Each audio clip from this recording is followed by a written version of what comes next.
সই করে দিয়েছি। Thank you.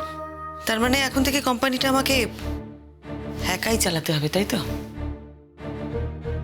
শ্রীময়ী, জলে না পড়লে কেউ সাঁতার শেখে না। এবার তোমাকে জলে ঝাঁপ দিতে হবে, এবং একা।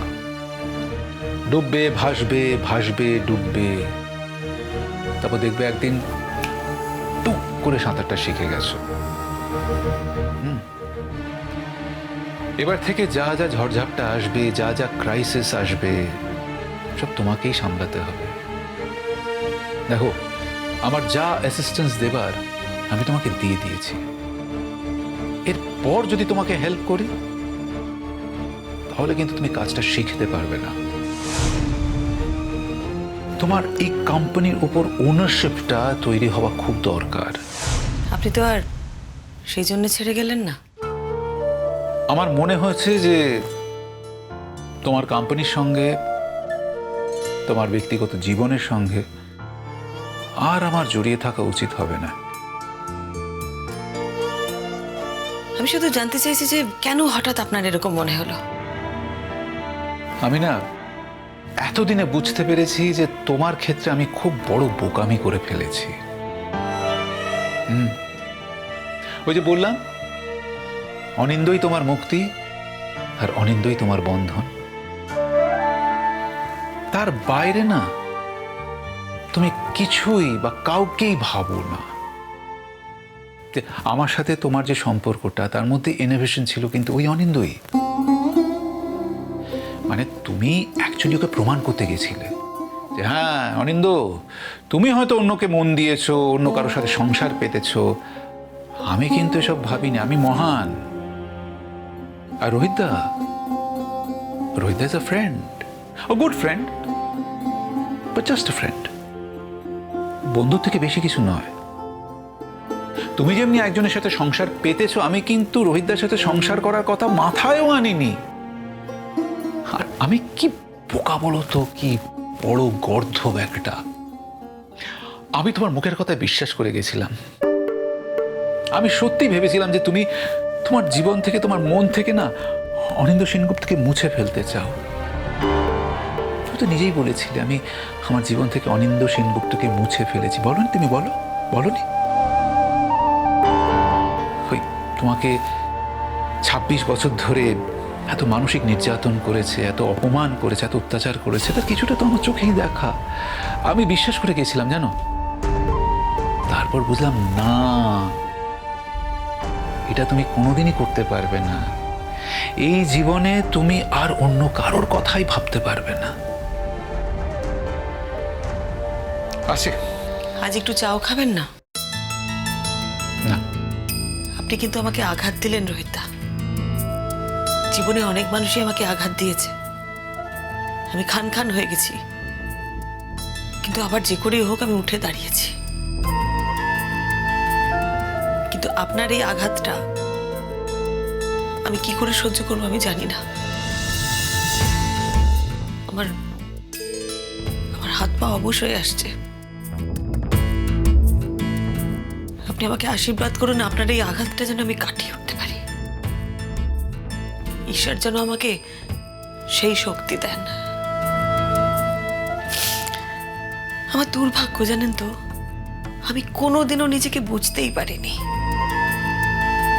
আমার দুর্ভাগ্য যে আমার জীবনের বেশিরভাগ মানুষই আমাকে ভুল বুঝেছে। জীবনের অর্ধেকটা সময় তো কেটেই গেল, ছেলেমেয়েরাও বড় হয়ে গেছে, আমার দায়িত্ব এখন শেষের দিকে। এই কোম্পানির দায়িত্ব আপনি আমাকে দিয়েছেন, এটাকে ঠিক মতন দাঁড় করিয়ে আমিও ছুটি নেব। সারা জীবন অনেক ছুটেছি, আমিও ক্লান্ত হয়ে গেছি, আমারও এবার বিশ্রাম চাই। অনেক কাটাছেঁড়া হয়েছে ভেতরে, আর না। ভালো থাকবেন রোহিতদা, আমি জানি আপনি ভালো থাকবেন। ওই অভ্যেস বশত বললাম, ভালো থাকবেন, আর আটকাবো না আপনাকে। তুমি আমাকে আটকাতে পারবে না শ্রীময়ী, কারণ তুমি আমাকে কোনোদিন আটকাতেই চাওনি।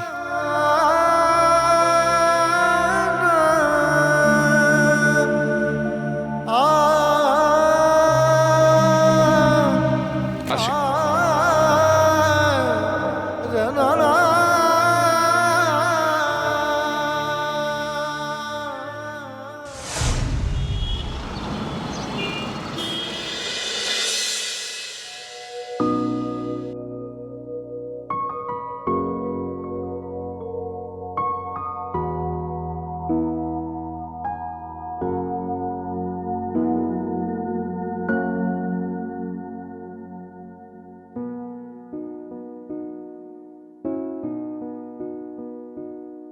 বাড়িয়ে দাও তোমার হাত, আমি আবার তোমার আঙুল ধরতে চাই।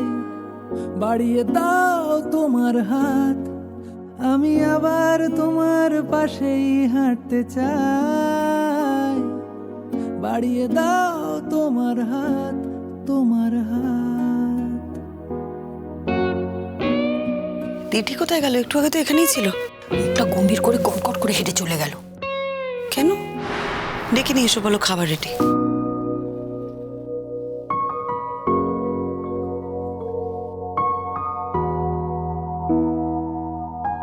কতদিন পর তোর গান শুনলাম।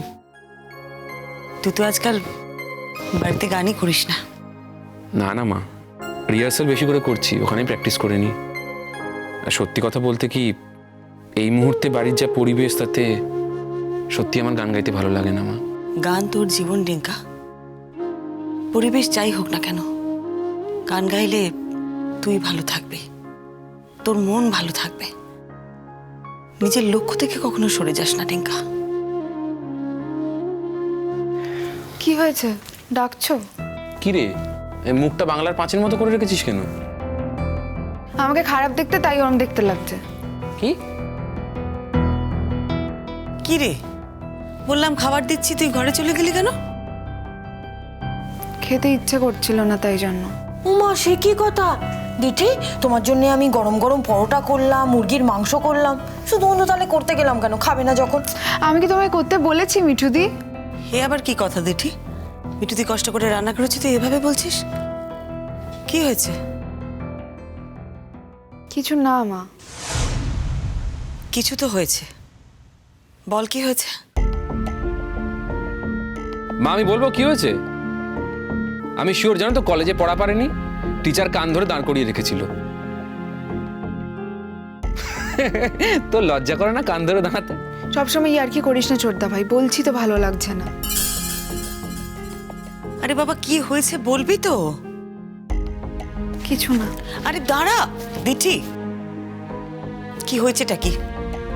আমাকে না বললে আমি বুঝবো কি করে? আচ্ছা মা, যদি কেউ নিজের লোক না হয়, তার সাথে যদি ব্লাড রিলেশন না থাকে, তাহলে কি তার সাথে কোনো সম্পর্কই তৈরি হয় না কোনোদিন?